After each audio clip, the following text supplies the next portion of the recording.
Unsettled Syriza continues to make party leader PM Tsipras sweat as opposition within the party remains a problem. Tsipras promises not to go beyond the austerity measures agreed to in the eurozone summit. Greek Prime Minister Alexis Tsipras, struggling to contain a revolt in his left-wing Syriza party, said yesterday that his government would not implement reform measures beyond those agreed with lenders at a eurozone summit this month. Tsipras faces a tough Syriza Central Committee session on Thursday, with many activists angered by his acceptance of bailout terms more stringent than those voters rejected in a July 5 referendum.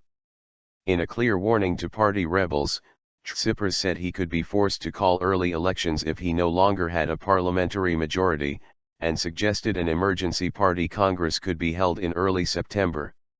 At the same time, Tsipras is under pressure from Greece's creditors to go beyond the two packages of so-called prior actions passed by Parliament and include unpopular steps to curb early retirement and tax breaks for farmers, EU sources say. "I know well the framework of the deal we signed at the Eurozone summit on July 12, he told Stokokino Radio. "We will implement these commitments, irrespective of whether we agree with it or not. Nothing beyond that."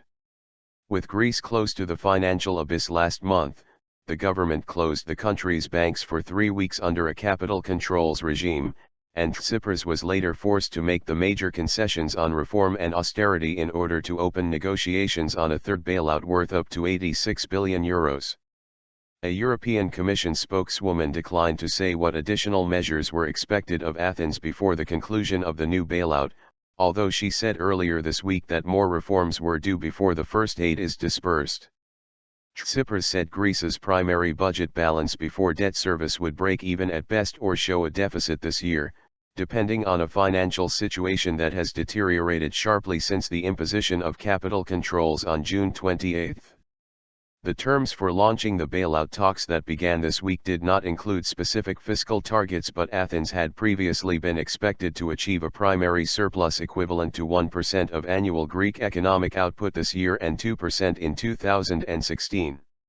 Germany's Der Spiegel magazine reported that the creditors were willing to allow a gentler fiscal path taking account of Greece's return to recession, provided Athens pursued economic and administrative reforms more energetically. Plan C. With the banking squeeze easing, the European Central Bank kept its cap on emergency funding for Greek banks unchanged yesterday after Athens did not request another increase, a source familiar with the decision said.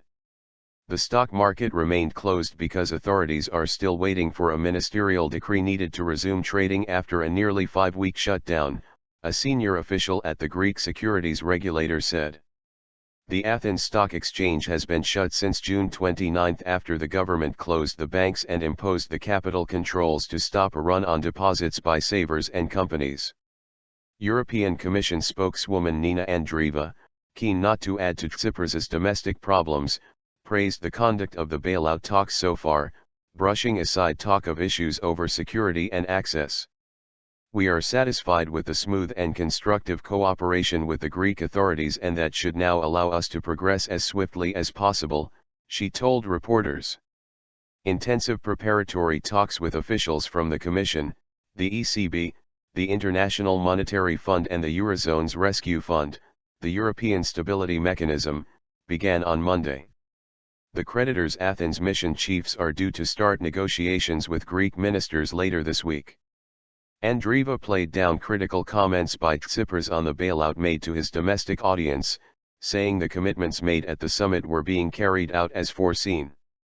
Tsipras faces an uncertain vote in the 200-member Syriza Central Committee, with sacked former Energy Minister Panagiotis Lafazanis leading a leftist faction that rejected the July 13 deal and is demanding a tougher line with the creditors.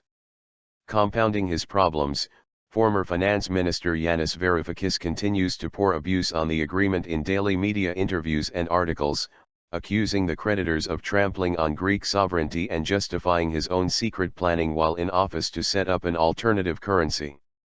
"It was a financial war," Varoufakis told Germany's Stern magazine in an interview released yesterday. "Today you don't need tanks to beat someone. You've got your banks.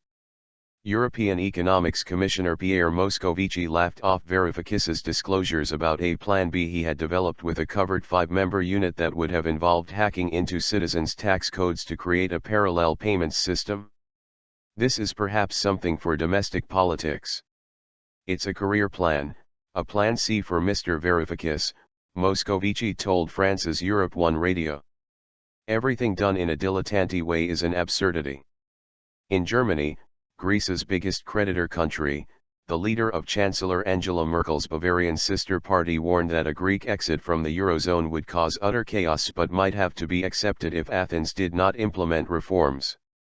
No one can predict the consequences of a Grexit other than that a lot of Greece's debts would have to be written off and at the same time monetary help would be necessary, Bavarian State Premier Horst Seehofer told German newspaper Die Welt. On top of that there would be utter chaos. If Greece were not prepared to reform, a path like that would have to be accepted but one shouldn't strive for it oneself or organize it, he added.